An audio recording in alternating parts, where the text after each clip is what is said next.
Iglesia, muy buenas tardes.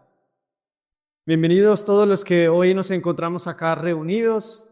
Gracias, señora Estela, por acompañarnos, señora Joana, las demás personas, bienvenidos. Doña Rosa, muchísimas gracias por apartar este tiempo. Gloria a Dios por ello. Finalmente es para Él y por Él y en Él que lo hacemos.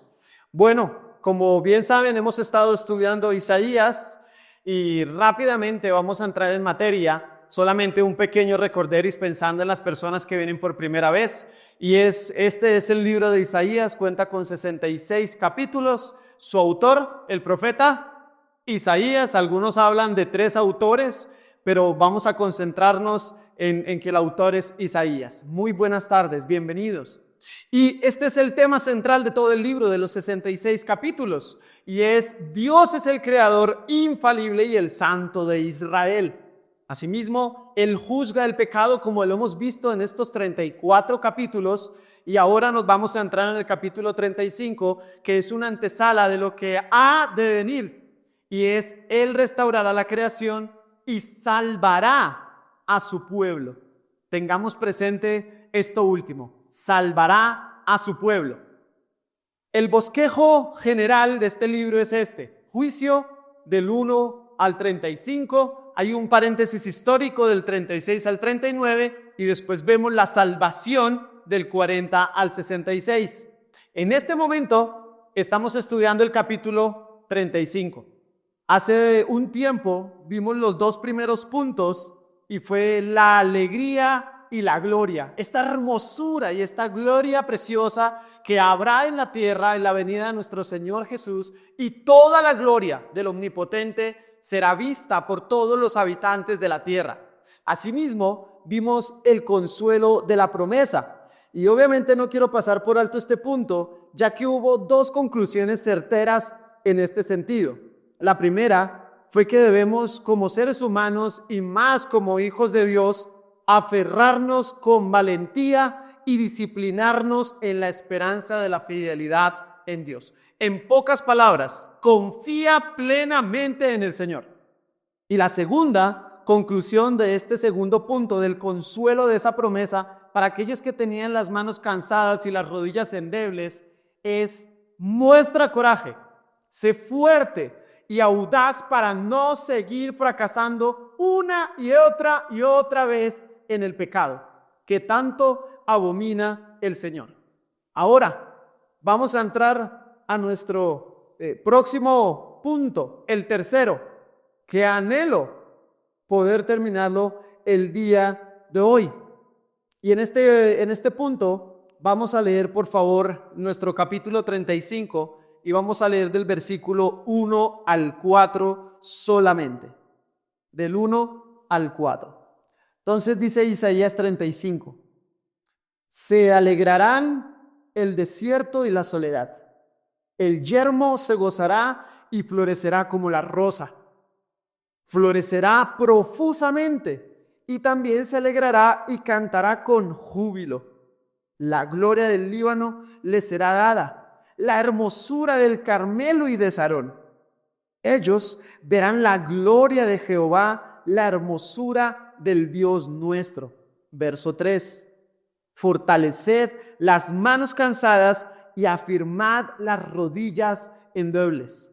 Verso 4. Decid a los de corazón apocado: esforzaos, no temáis. He aquí que vuestro Dios viene con retribución, con pago. Hasta ahí estudiamos en el último sermón. Y para la primera parte vamos a concentrarnos solo en la siguiente parte del versículo 4, que lo puse ahí como 4b, y es lo siguiente. 4b dice: Dios mismo vendrá y os salvará. Vamos a hacer este estudio y vamos a estar concentrados en la salvación. Es un capítulo precioso que nos determina qué es la salvación y el fruto, que sería el siguiente punto que vamos a ver del versículo 5 al 10, anhelando que pueda ser así en la tarde de hoy. Por favor, permítanme orar por este tiempo, que mi alma y mi corazón y mi mente lo necesitan, y estoy seguro que la de ustedes también. Señor, Padre, yo te ruego que perdones mi maldad, mi fragilidad. Señor, hoy, más que toda esta audiencia, soy yo quien más te necesita, Señor. Y te ruego que me ayudes, Espíritu Santo, guíame. Por favor, Señor, permite que tu Hijo Jesucristo sea hoy exaltado y que estos corazones aquí presentes, junto conmigo, nos ilumines y podamos entender la gloria tuya a través de la faz de Jesucristo. Te lo pido, mi buen Señor. Ayúdanos a estar lúcidos, atentos, a poder retener tu palabra fiel, tu consejo fiel y la verdad de este texto. Permíteme, Señor, pensar como Isaías y asimismo recibir este mensaje como esa audiencia allí temprana que estaba junto a él. En el nombre precioso de Jesús. Amén y amén. Entonces vamos a concentrarnos en esta segunda parte del versículo 4 que dice: Dios mismo vendrá y salvará. Claro, para la audiencia inmediata, que son los israelitas, y para todos los que están como reyes y príncipes de Israel, pues cuando Isaías dice esto, muy seguramente en su mente van a preguntarse: es que no necesitamos ser salvos, porque en este momento estamos muy bien. El rey ha trabajado muy fuerte. Tenemos un ejército y unas alianzas, como lo hemos visto, significativas. Por lo tanto, ¿de qué necesitamos ser salvos, Isaías? Y si bien hoy traemos esta verdad acá, muchas personas hacen la misma pregunta, y es: ¿pero acaso nosotros de qué necesitamos ser salvos? Si estamos bien, mi familia está bien, tengo una buena salud, tengo un buen trabajo, mi matrimonio, bueno, como todos, tiene fallas, pero estamos bien. Nuestros hijos están creciendo, están en buen colegio. Es más, la mayoría está en la universidad, está terminando. Por lo tanto, no entiendo cómo de qué debemos estar siendo salvos. Asimismo, esta audiencia, al escuchar esto de Isaías, puede estar pensando que están siendo salvos del exilio futuro, ya inmediato de Babilonia. Pero no está hablando el profeta de ese tipo de salvación. Tampoco está hablando de un contexto postexílico, cuando ya viene Israel del exilio y es ahí cuando lo salvará. Pues tampoco está hablando de ello. Por eso me he tomado el atrevimiento de detenerme un poco y ahondar en qué es la salvación, en su significado.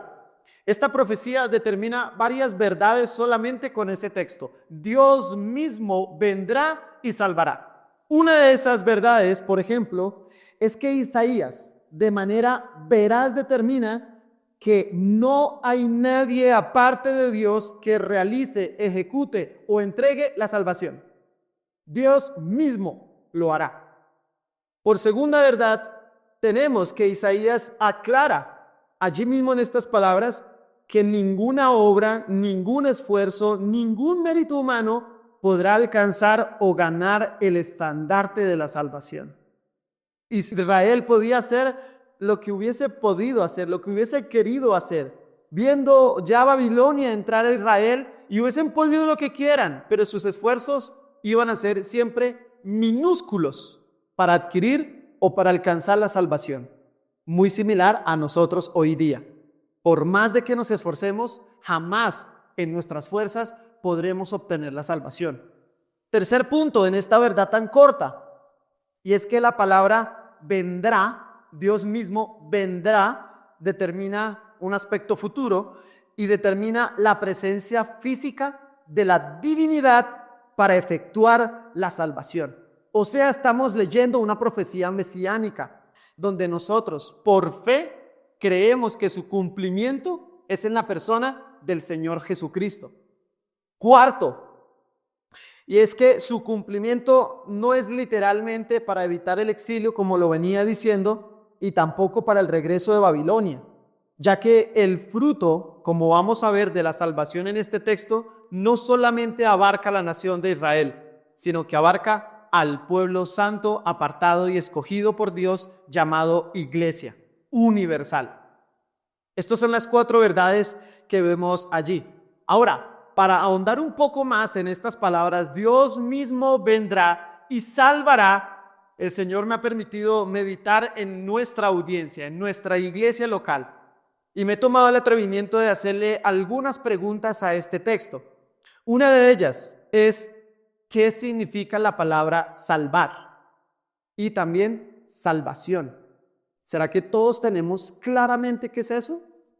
La segunda pregunta, y es, ¿de qué tiene que ser salvo el ser humano?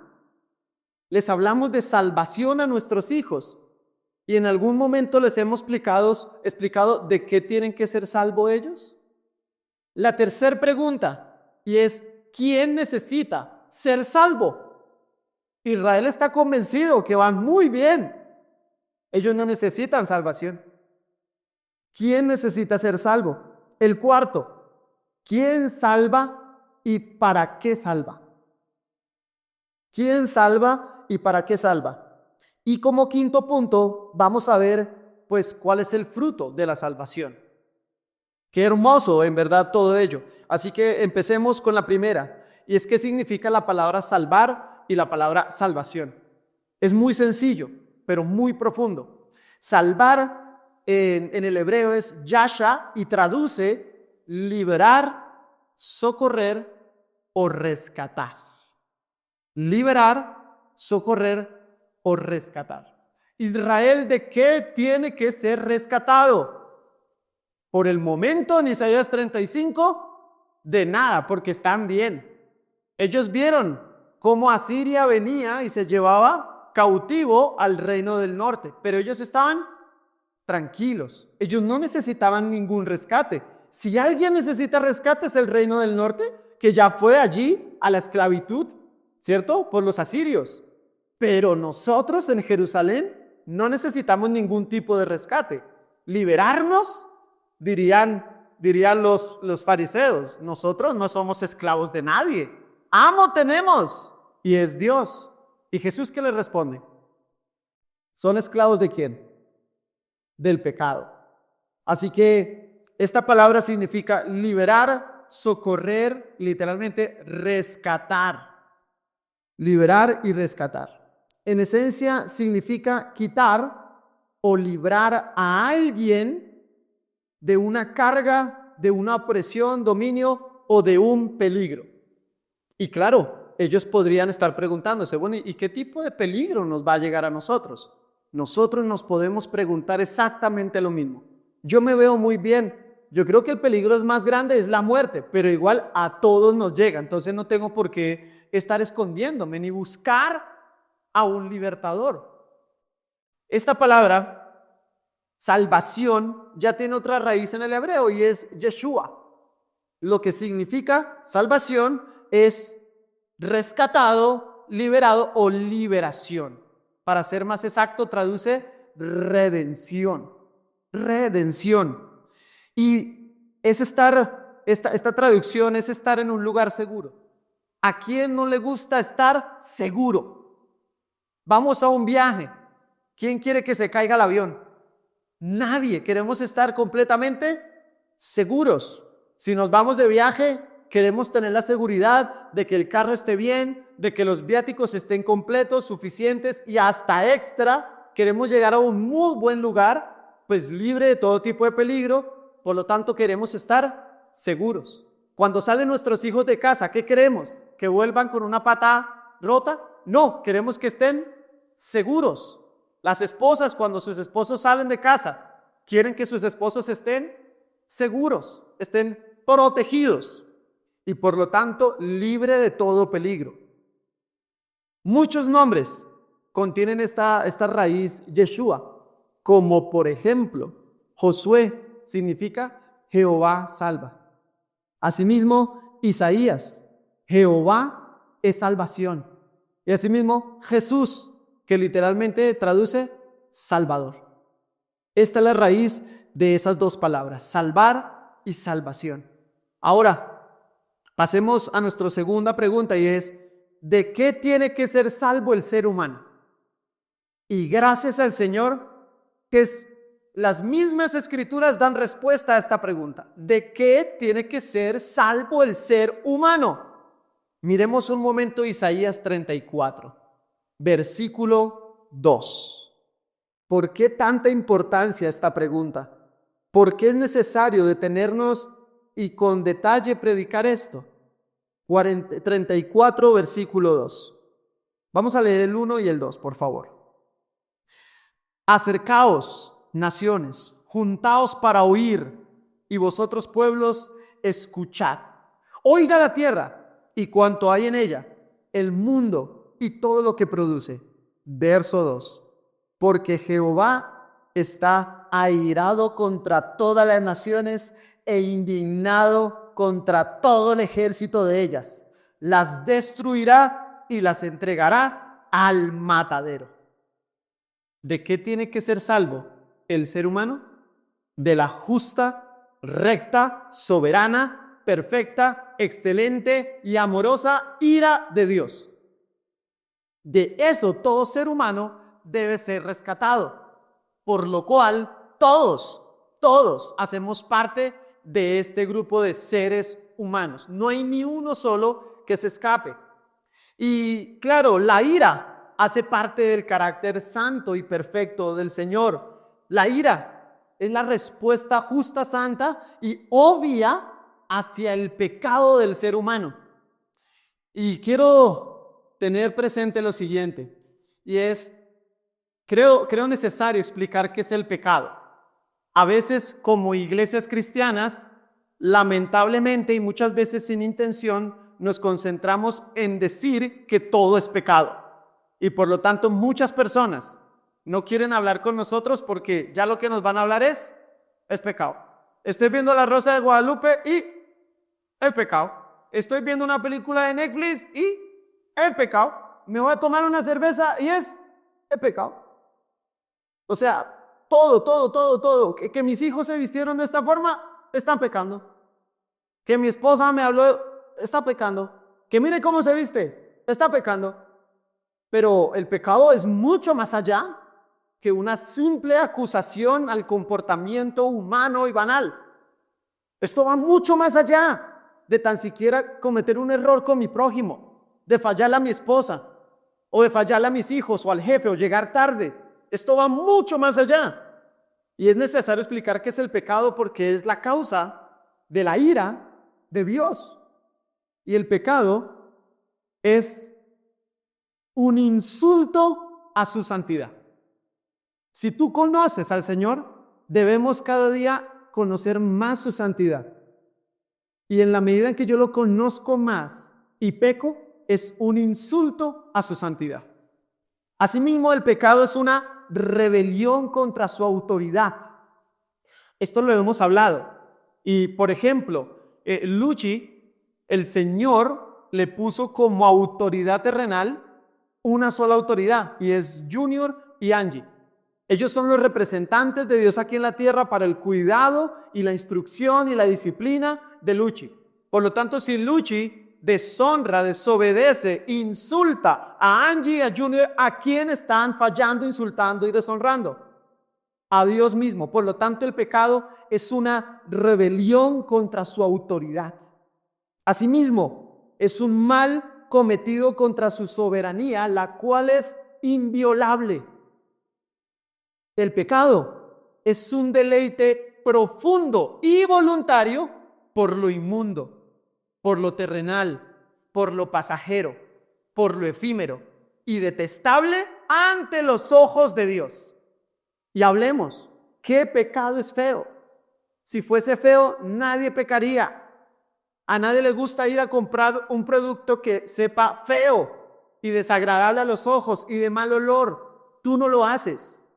Por lo tanto, esto hace parte de esa ira de parte de Dios. El pecado es un acto de desobediencia a la ley divina.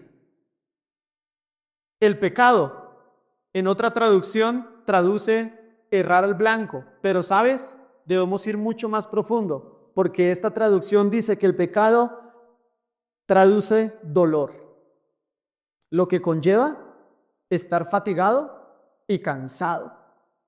Mira, la palabra en Proverbios 28:1 dice que el impío huye sin que nadie lo persiga. Tú ves a un impío, corresponde, no sé, me están persiguiendo. ¿Y quién? No, ni idea.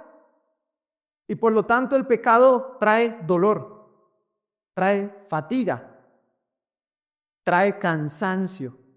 Esta palabra dolor del pecado también está emparentada con el vocablo debilidad y pena. Debilidad y pena. Y algunos estudiosos lo han determinado como la ausencia de todo lo que tiene verdadero valor. Si tú estás en el pecado, está ausente todo lo que tiene verdadero valor.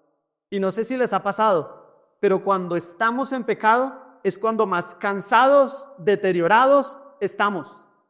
No dormimos, estamos tristes. Y obviamente el salmista no lo pudo decir mucho mejor. Y es que mientras callé mi pecado, mis huesos se consumían en mi gemir todo el día. Con razón el dolor de cabeza que tengo todo el tiempo. Con razón el estrés. Esta mañana alguien decía, no, me estresé por tal cosa. Y yo, ¿qué es el estrés? No, ni idea. Claro, porque estás cansado continuamente. Hay una fatiga muscular, física, mental, espiritual. Obviamente empieza por allí. Otros eruditos han dicho que el término pecado indica una carga y dificultad penosa. Jaimito me enseñaba que el pecado es como si tú llevaras una maleta y el pecado es una papa sabanera que te echas a la maleta. ¿Qué pasa si unas 10 papas habaneras pasan un mes en la espalda en tu maleta? Y por lo tanto el pecado es una carga que genera una gran dificultad penosa. Hiede el pecado. Parece ser que tú te sientes tan cansado, tan fatigado y con tanta pena que tú eres el único que se da cuenta de que estás así. Es decir, que el pecado es un peso arduo y agotador de penas y dolores que el culpable acarrea sobre sí mismo y más sobre los que le rodean. El pecado, dice Proverbios 22:8, el que siembra maldad cosecha desgracias. El Señor lo destruirá con el cetro de su ira. El pecado es identificado como un estado de corrupción y de esclavitud. Cuando hay pecado, eres esclavo y no de Cristo. Cuando hay pecado, hay corrupción. Y el pecado es el germen, el virus, la enfermedad terminal de la destrucción del hombre. El pecado garantiza caos, dolor, sufrimiento, gemir y a futuro rechinar de dientes. El pecado certifica la muerte. El pecado destruye vidas, jóvenes, mujeres, niños, ancianos. Destruye todo lo que hay por delante, amistades, familias, iglesias, naciones, reinos completos. Y la conclusión de esta pregunta, de la ira de Dios ocasionada por el pecado, tiene que ser salvo el ser humano. Tercer pregunta, ¿quién necesita ser salvo? Dios mismo vendrá y salvará. Y os salvará, dice el verso 4 de Isaías. Y en el contexto inmediato, los que tienen que ser salvos, pues son Israel. Ellos son los que necesitan ser salvos y como estamos leyendo, Dios quiere salvarlos. Les está haciendo una promesa. Dios mismo vendrá y os salvará. Eso sucede en el contexto inmediato, pero en el contexto canónico, tú y yo, todos, tú y yo necesitamos ser salvos. Tú y yo. Y esto obviamente, la palabra le da respuesta y certeza a esto. Y dice Romanos 3:23, por cuanto todos pecaron y están destituidos de la gloria de Dios. Romanos 5:12 afirma, por tanto, como el pecado entró en el mundo por un hombre y por el pecado la muerte, así la muerte pasó a todos los hombres, por cuanto todos pecaron.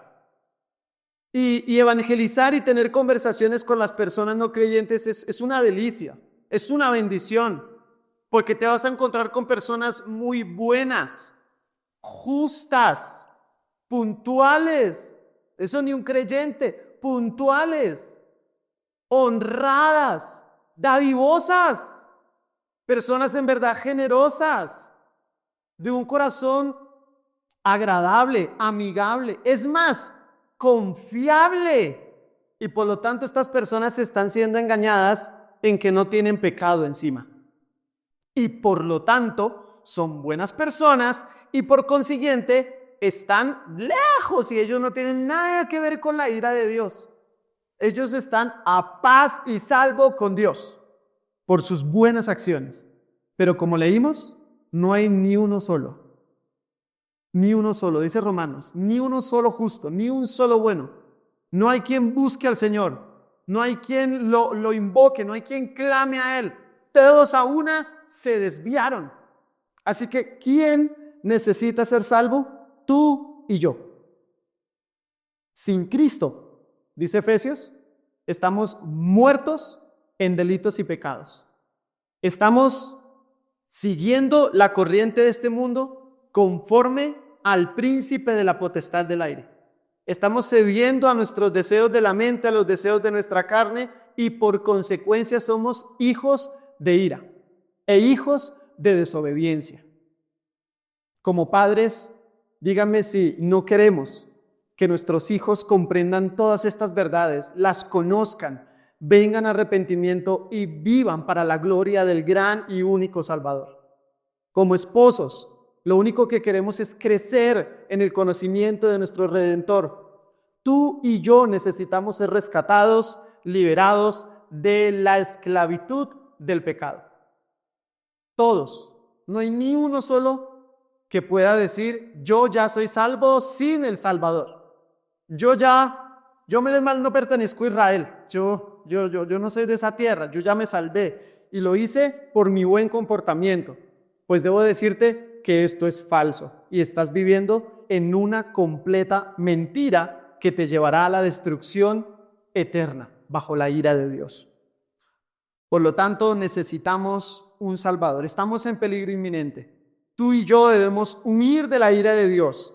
La merecemos, pero lo increíble de esto es que aún mereciéndola, Cristo murió por nosotros.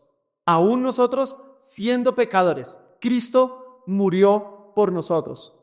Y dice el autor de Tesalonicenses 1, ¿y cómo os convertisteis de los ídolos a Dios para servir al Dios vivo y verdadero y esperar de los cielos a su Hijo, al cual resucitó de los muertos, a Jesús, quien nos librará de la ira venidera?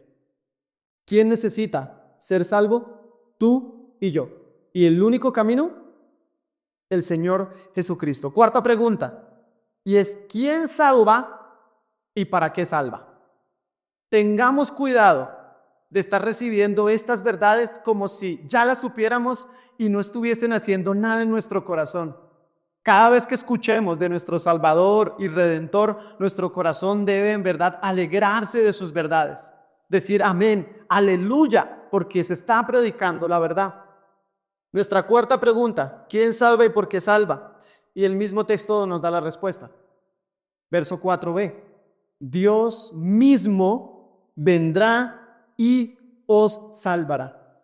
Sin embargo, es necesario aclarar el propósito principal de la salvación. Es un error completo suponer que el aspecto principal de Dios en la salvación somos nosotros. Eso es un error.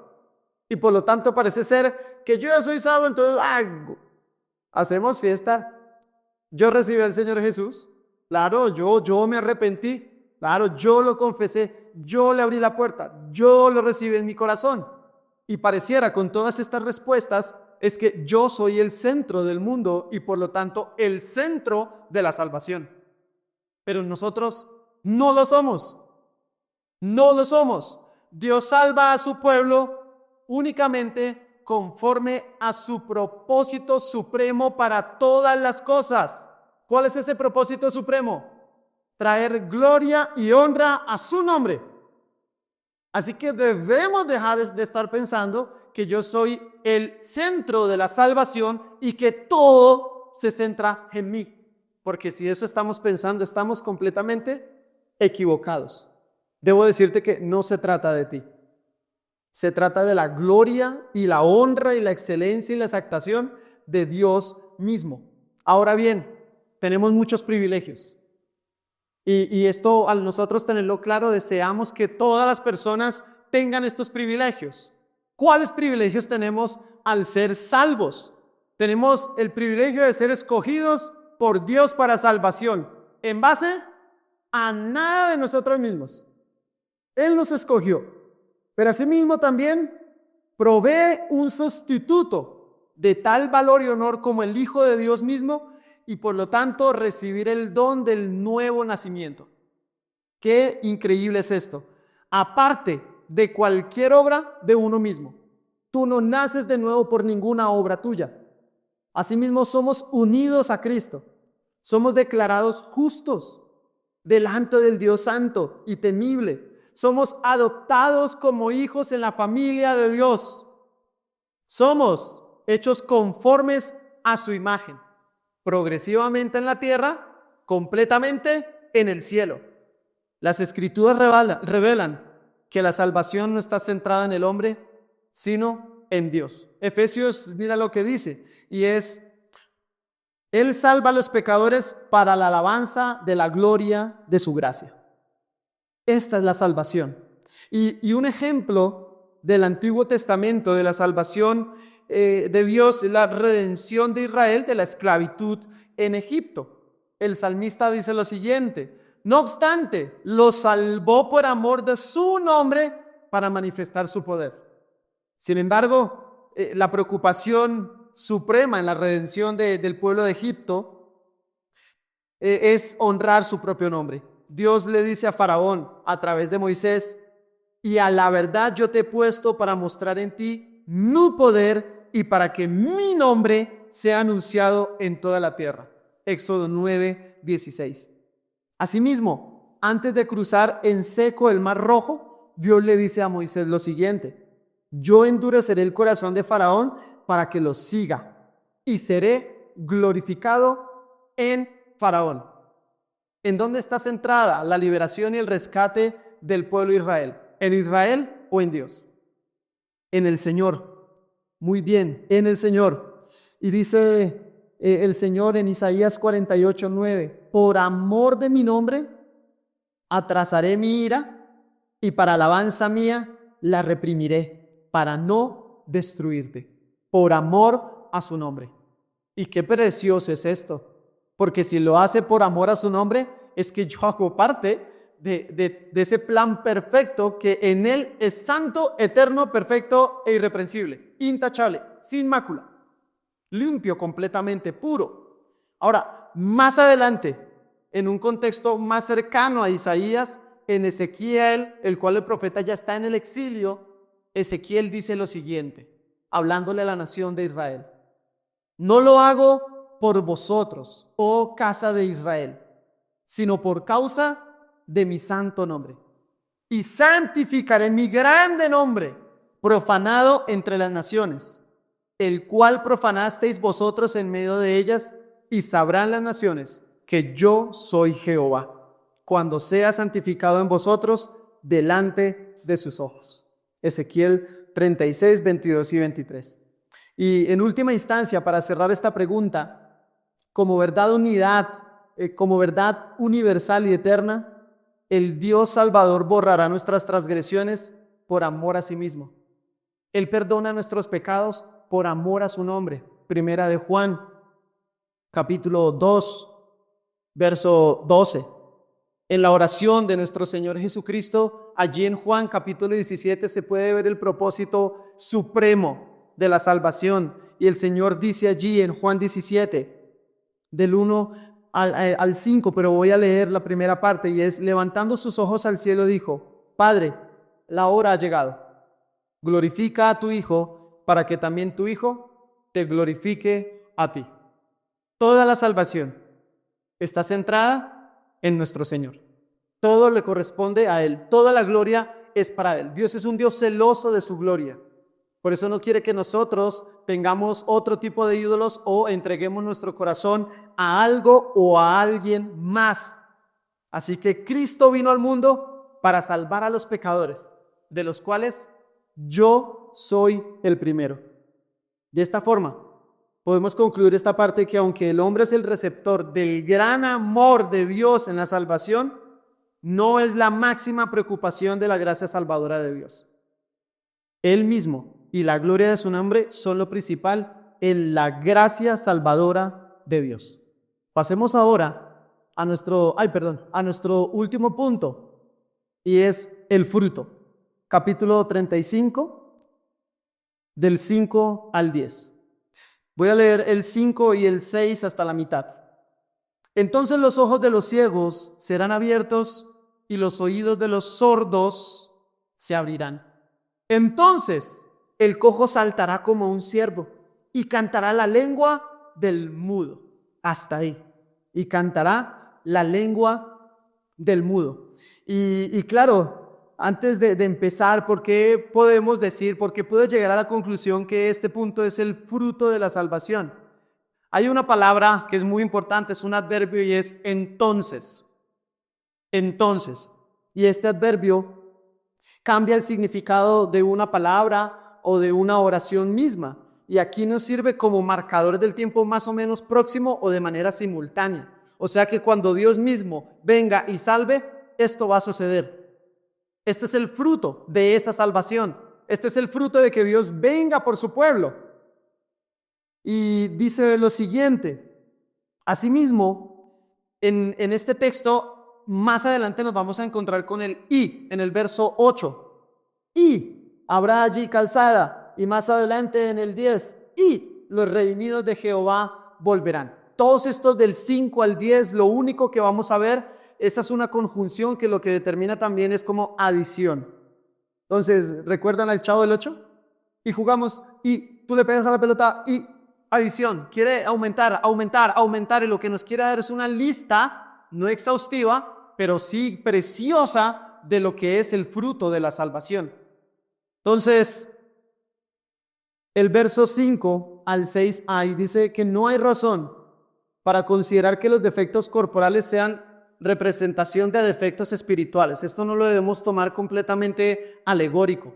¿Por qué? Porque la curación de defectos corporales se cumplió, y esto solo se cumplió con la venida ¿de quién? De nuestro Señor Jesús. En Lucas 7, del 18 al 23, el Señor utiliza a Juan. Recuerdan, Juan está en la cárcel y le pide a 2 de sus discípulos, vayan y busquen a Jesús para que Él les diga si es Él o deben esperar a alguien más. Entonces los 2 discípulos se van. Señor Jesús, nos manda Juan, ¿eres tú o debemos esperar a alguien más? Y en ese momento el texto dice que Jesús empezó a sanar, a expulsar demonios, a levantar a los inválidos, a resucitar a los muertos. Y Jesús les dice, ve y dile que los ciegos están viendo, los sordos están escuchando, los cojos están saltando, los muertos están resucitando, y a los pobres se les está predicando el evangelio, las buenas nuevas de salvación. Así que esto también determina tanto una verdad física, que cuando Él venga a salvar, también los ciegos verán, los sordos oirán, los mudos hablarán, cantarán, dirán alabanzas y demás, pero también los cojos andarán y saltarán de la alegría. Hay varios textos en el Nuevo Testamento que autentifican el ministerio del Señor Jesús para la gloria y alabanza de su propio nombre. Asimismo, los apóstoles. Esta señal de obras milagrosas también lo dice el apóstol Pablo de la siguiente manera. Y aún hasta el día de hoy, cuando se lee a Moisés, el velo está puesto sobre el corazón de ellos, pero cuando se conviertan al Señor, el velo se quitará, porque el Señor es el Espíritu, y donde está el Espíritu del Señor, allí hay libertad. Por lo tanto, este texto también determina un fruto de salvación con relación a nuestra ceguera espiritual. Nosotros estamos cautivos. Hay un velo que no nos permite ver las verdades, no nos permite ver la gloria del Padre a través de la faz de Jesucristo. Tenemos un velo que hasta nos tapona los oídos, nos endurece el corazón, y por consiguiente no podemos creer en el unigénito Hijo de Dios. Pero sigue Pablo en 2 Corintios diciendo, pero si nuestro evangelio está encubierto, entre los que se pierden, está encubierto, en los cuales el Dios de este mundo cegó el entendimiento de los incrédulos, para que no les resplandezca la luz del evangelio de la gloria de Cristo, el cual es la imagen de Dios. Porque no nos predicamos a nosotros mismos, sino a Jesucristo como Señor y a nosotros como vuestros siervos por amor de Jesús. Porque Dios, que mandó que de las tinieblas resplandeciese la luz, es Él el que resplandeció en nuestros corazones para iluminación del conocimiento de la gloria de Dios en la faz de Jesucristo. Según este texto, el primer fruto es que el velo que no nos deja ver, oír, entender, gritar la gloria de Dios en la persona de Jesucristo es quitado. Y esto es la importancia de por qué toda persona tiene que estar expuesto a las Escrituras, tiene que estar conociendo quién es la persona de Jesucristo, tiene que estar ahondando en todas las verdades bíblicas, no solamente quedarnos en ir a culto y ya, sino definitivamente seguir conociendo al Señor.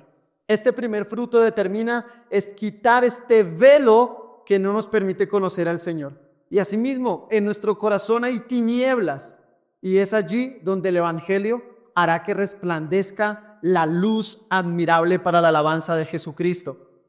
Es en ese momento, y solo ahí, cuando habrá libertad, y estaré seguro de todo peligro.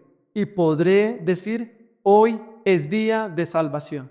Hoy es día de salvación. Alabado sea el nombre del Señor Jesús. Sigamos en la lectura del texto, versículo 6. Entonces el cojo saldrá como un ciervo y cantará la lengua del mudo, porque aguas serán cavadas en el desierto y torrentes en la soledad. Verso 7. El lugar seco se convertirá en estanque y el sequedal en manaderos de aguas. En la morada de chacales, en su guarida, será lugar de cañas y juncos. Y esto aquí claramente vemos que hay un cambio de un desierto a un manantial. Aquí vemos que la tierra árida, seca y sin fruto se va a convertir en una tierra llena de abundancia, fructífera, llena de esplendor, de gloria, como lo vimos en los 2 primeros versículos del capítulo 35. El sequedal, dice allí el texto, es una tierra seca y sedienta. Una tierra seca y sedienta es la tierra de Villa de Leyva. Una vez intentamos hacer una actividad con lodo y nos tocó casi una tarde echar agua y agua porque la tierra está seca, sedienta, y por lo tanto es difícil sembrar algo allí. Es seco, es árido, pero asimismo ahora manará agua como de un mismo manantial.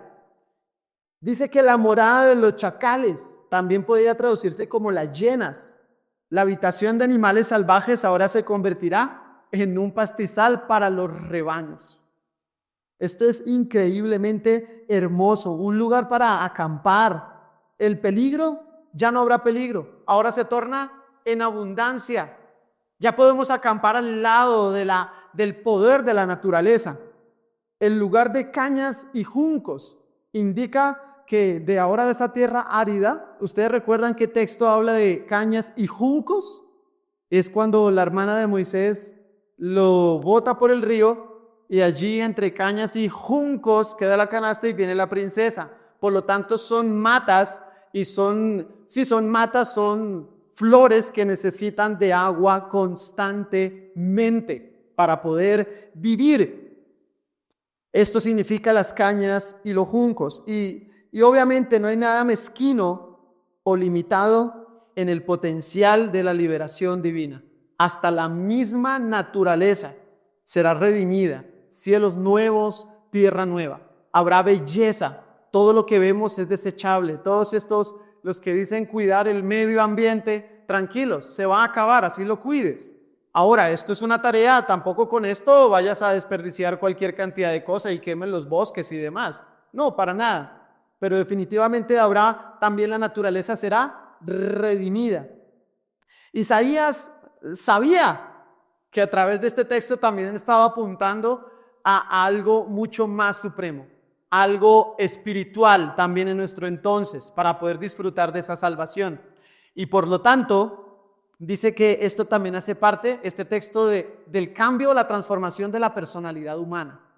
¿Por qué? Porque hace de uno un fundamento de dador en vez de lugar de adquisidor. Y esto es precioso porque cuando el Señor Jesús dice que todo aquel que en Él crea, de su interior correrán ríos de agua viva, brotará ríos de agua viva. Y por consiguiente este texto también nos permite mirar a futuro el cumplimiento de la profecía, y es el mar de Galilea. Es alimentado por otros ríos, y allí en el mar de Galilea, si recuerdan en los textos, era un lugar de abundancia, de bendición, de prosperidad. ¿Cuántas naciones alrededor del mar de Galilea se alimentaban de todo el fruto de ese lugar? Pero el mar de Galilea era un lugar que recibía, pero que también daba. ¿Eso qué quiere decir? Que esa agua del mar de Galilea se iba al río Jordán, que queda en el mapa más abajito. Y ahí en ese río Jordán también era un lugar fructífero. Es más, hasta el Señor Jesús fue bautizado allí. Tiene una trascendencia bíblica y teológica muy hermosa el río Jordán. Hoy día, muchas personas hasta las he escuchado: si me bautizo en el río Jordán. Eso allí en Sopó no, en esa agüita no. No, en el río Jordán. Pero el río Jordán también es tan fructífero es porque recibe, pero también da. ¿Y saben a quién da? Al mar muerto. Y en el mar muerto la cosa cambia, porque según los estudiosos e investigadores, el mar muerto es un mar en donde no hay fruto, ni pesca, ni nada que se pueda tomar de allí. Y el mar muerto solo recibe, no da. Y un fruto de la salvación, según este texto, es que si tú has venido a salvación, estás llamado a dar como un río que no tiene cómo pararse. Tú no eres un adquisidor, sino que eres un dador. Qué precioso este texto en verdad. Eres un dador. El mar muerto no daba nada a nadie, pero sí quería recibir del río Jordán. Esa agua es completamente salada, donde no hay vida allí. Pasemos a nuestro siguiente versículo 8 y 9, y aquí llegamos, algunos lo dicen como el pináculo del capítulo 35. Leamos el versículo 8 y 9. Y habrá allí calzada y camino. Será llamado camino de santidad. No pasará inmundo por él, sino que él mismo estará con ellos. El que anduviera en este camino, por torpe que sea, no se extraviará. No habrá allí león, ni fiera subirá por él, ni allí se hallará para que caminen los redimidos. Y los redimidos de Jehová volverán y vendrán a Sión. Perdón, leí hasta el 10. No, solo hasta el 9. Ya vamos a leer el versículo 10. Y es aquí donde la profecía ha alcanzado el punto más alto. Y vamos a determinar primero el significado. Dice: habrá allí calzada y camino. También se traduce como carretera y camino. Esa carretera o calzada traduce maslul, que indica un camino público y nivelado. Esa calzada traduce un camino público, elevado y nivelado. Así que es un camino al que muy pocos podrán acceder, dice el texto, porque es público para todos. Todos tienen, el llamado es general, todos pueden entrar al local de la iglesia, todos pueden abrir la Biblia, todos pueden estar expuestos a la predicación, y por lo tanto es un camino público, pero asimismo es un camino elevado, al cual muchos dicen: no, pero es que me toca dejar tal cosa. Creo que eso es como muy difícil, y yo no creo que esto sea malo. Más bien sigo aquí abajito en la tierra, en lo del mundo. Pero asimismo dice que es un camino nivelado, por lo tanto no va a haber tropiezo para la persona que camine por allí. Ahora, la palabra camino en el hebreo significa derek, y es una senda por el cual uno va. Y lo que determina esta palabra camino da énfasis al concepto de una conducta o de la manera de andar de uno. Eso es lo que traduce esta palabra camino. Por eso dice camino de santidad, porque está destinado solamente para los redimidos y comprados a precio de sangre. Isaías presenta con toda claridad tres cosas en estos dos versículos. La primera, que es inconfundiblemente llano este camino, inconfundiblemente llano, o sea, inconfundiblemente sencillo de caminar. Hay personas que dicen, no, pero es que no sé cuál será la voluntad de Dios, no tengo idea, no sé qué hacer, no sé por dónde empezar la lectura bíblica, ni siquiera sé cómo orar, yo no sé si debo alzar o no las manos, ¿será que tengo que cantar? O sea, tengo que ir a la iglesia y yo también tengo que dar plata. Pero esto es muy sencillo. Yo anhelo poder enseñar como el Señor Jesús enseñaba, y es tantas verdades supremas, profundas, con ejemplos tan sencillos, tan preciosos, tan entendibles para toda la audiencia, para todos salían maravillados de su enseñanza, porque también enseñaba con autoridad.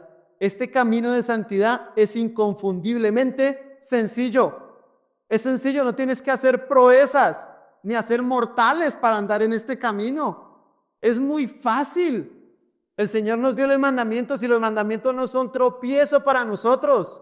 Están cercanos a nuestra boca y a nuestro corazón, pero no para que sean inconfundibles e inentendibles. Toda revelación no es hecha para interpretación privada, sino para todos, para que todos andemos por ese camino precioso. El segundo punto es que este camino es perfectamente seguro. Ya lo vamos a ver un poco más seguido. Y el tercero, Dios asegura al viajero una llegada segura.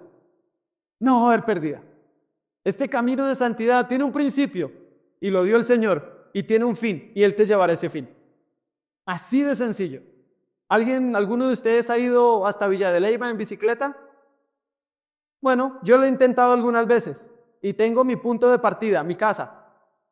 Y sé cuál es el camino, autopista norte. Y ahí las flechitas me van guiando. Lo que no sé es si llegaré.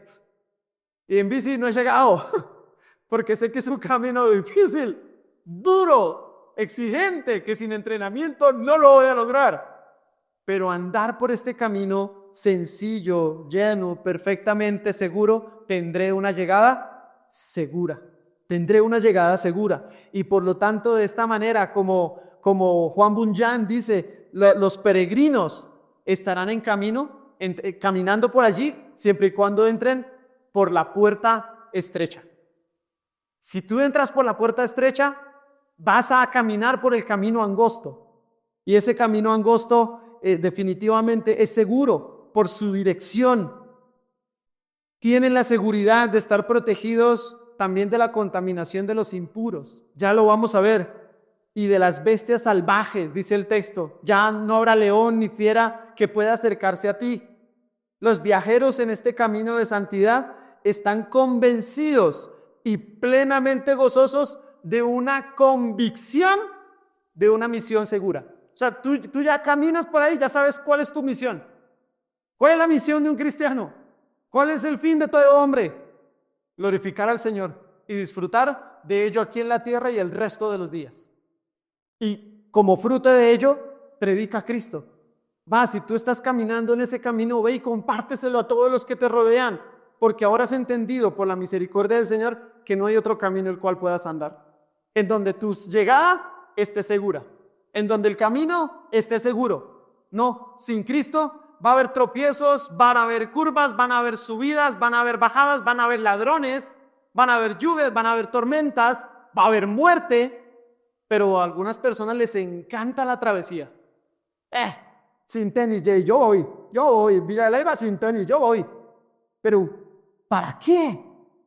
No es necesario, para nada. Y asimismo, este camino lo que va a generar es que de manera triunfante lleguemos a nuestro destino. Qué precioso, en verdad, poder llegar allí. Y me parece increíble. Mira lo que dice el verso 8. Yo le coloqué 8c en la tercera parte. 8c. Y dice, el que anduviera en este camino, por torpe que sea, no se extraviará. Me parece demasiado importante. El que ande por este camino, por más torpe que sea, no se extraviará. Esto nos debe traer gozo, esperanza. ¿Qué traduce la palabra torpe? Dejémoslo claro. Y es una persona insensata, necia, una persona tonta, estúpida, una persona impía, sin entendimiento, alguien que no tiene ni usa la capacidad de entender. Eso es una persona torpe, y lo que el Señor nos está diciendo es que aún una persona así no se extraviará. De los cuales yo soy el primero así. Una persona torpe ve el peligro y le va mejor a un pájaro, ve una malla y se va. No, uno ve el peligro y allá está de cara, de cabeza al peligro. Eso es una persona torpe, pero asimismo dice que esa persona no se extraviará. ¿Qué es eso de extraviarse? Porque entonces podemos decir, uy, ¿cómo así? O sea que hay posibilidad de que una persona que ha adquirido la salvación se pierda. Pues el texto dice que por más torpe que sea, no se extraviará. Pero esa palabra extraviarse dice que es tener una visión o un enfoque equivocado. Por más torpe que tú seas, tú sabes qué es lo que debes hacer. Y aunque muchas veces digas, no, pero es que no tengo claro, yo no sé, ¿será que sí? Es que no hay más. Y es la única niña, pero no es creyente, ¿no? Yo creo que ella es. Yo creo que ella, de antemano tú sabes que eso es falso. Eso es falso. No, pero este trabajo te va a traer muchos bienestares, te va a traer una economía demasiado estable. Tienes que abandonar tu hogar unos 6 meses nada más cada año, pero eso es súper estable, vas a estar bien. Amén, yo necesitaba uno así, ¿hace cuánto? Pero esa persona que no se extravía tiene clara su visión y tiene claro su enfoque. No está titubeando, aunque sea torpe. Asimismo, dice que no será engañado. Entonces vienen de otras doctrinas y no, si tú eres salvo no serás engañado, porque el Espíritu Santo te llevará a la verdad. Asimismo, dice que no se desviará, no se descarriará como un tren se descarría, no se dejará llevar por el mal camino, no estará vagando sin saber para dónde ir, no será errante sin camino alguno. ¿Soy errante y sin camino no hay errante? ¿Algo así? No, si tú estás en el Señor, por más torpe que seas, no estarás sin camino alguno. Tú ya sabes cuál es ese camino que debes seguir. Y su nombre es Jesucristo. Su palabra fácil de entender. Y si no la entendemos, para eso el Señor ha puesto hombres y mujeres para que podamos comprender sus verdades. Simples, sencillas, para poder disfrutar. En este sentido, la salvación tiene también que ver con la experiencia presente del poder de Dios para liberar a sus hijos de la servidumbre del pecado. Por más torpe que sea, no deberá estar extraviado viviendo en deleites y delitos del pecado. Tendrá que estar centrado en el Señor. Tendrá que estar abominando todo tipo de pecado. Tengamos cuidado con llegar a decir, a mencionar que soy salvo, pero yo veré, yo creo en Dios a mi manera. Yo no creo que congregarse sea tan necesario. Llevo un mes sin congregarme y estoy bien. Estoy bien, yo estoy bien con mi Señor, yo estoy bien. No, tengamos cuidado, porque aún el más torpe no caerá en esos engaños. No caerá en ello. Ya vamos terminando, hermanos. Al mismo tiempo, es un camino tan elevado que ninguna bestia de presa, por poderosa que sea, podrá entrar allí para destruirte, para comerte, para hacerte daño. No habrá, dice el texto, no habrá. Y por lo tanto, fiel es el Señor. Él mismo es el que llama. Y fiel es el Señor, el que terminará esa obra de perfección en nosotros hasta la venida de Cristo. Él mismo nos santificará. Y todo nuestro espíritu, ser, alma, cuerpo, mente, ojos, decisiones, pensamientos, propósitos, serán hechos irreprensibles hasta la venida del Señor Jesús. Esa es una promesa preciosa. Ahora, el verso 8, en la segunda parte, 8b, dice, no pasará inmundo por él, sino que él mismo estará con ellos. Y esta palabra inmundo determina una persona que no tiene el Espíritu Santo. ¿Esto qué quiere decir? Que si tú no eres un hijo de Dios, si tú no eres salvo, si tú no eres uno de sus redimidos, de ese remanente precioso del Señor, aunque quieras caminar por ese camino de santidad, nunca lo vas a poder hacer. Hasta que puedas venir a arrepentimiento y en fe reconozcas tu maldad y la soberanía y la grandeza del Señor. No habrá quien pase por allá. Inmundo no pasará por allá. Y esto es terrible, es triste y al mismo tiempo muy delicado. Porque por personas que no son salvas y pretenden alcanzar ese camino de santidad y después se desvían y no siguen yendo a la iglesia, lo cual nunca fueron salvos, es que muchas personas no quieren venir a una iglesia cristiana. Muchas personas no quieren abrir la palabra porque tenemos excusas grandiosas. Pero ve al vecino, vea, dizque pastor, y yo lo he visto echando pola y esos gritos que le mete a la esposa. Yo por eso, por allá, ni me acerco. El otro, vea, ese matrimonio dizque cristiano. Yo no es la primera vez que los escuché en sano juicio. Todo el tiempo gritándose. Y esos niños dizque de familia cristiana, el uno es marihuanero, el otro... Tengamos mucho cuidado, porque por estos necios que pretenden caminar por el camino de santidad, pero que nunca han caminado por él, es que se van de la iglesia y dicen, pero vea, él era tan bueno y ahora ya no está, o sea que uno puede perder la salvación. ¿Ustedes qué creen, iglesia? Nunca ha caminado por ese camino de santidad. La verdad es así, y Romanos lo dice, por cuanto los designios de la carne son enemistad contra Dios, porque no se sujetan a la ley de Dios, ni tampoco pueden. Y los que viven según la carne no pueden agradar a Dios. Mas vosotros no sois así, dice el apóstol Pablo, sino según el Espíritu. Si es que el Espíritu de Dios mora en vosotros. Y si alguno no tiene el Espíritu de Cristo, pues no es de él. Y por lo tanto, todas estas bendiciones y toda esta protección y toda esta preservación de parte de Dios para que tú camines por ese sendero de justicia, rectitud, sencillo, de gloria, de alegría, de gozo pleno, nunca vas a poder caminar por ahí.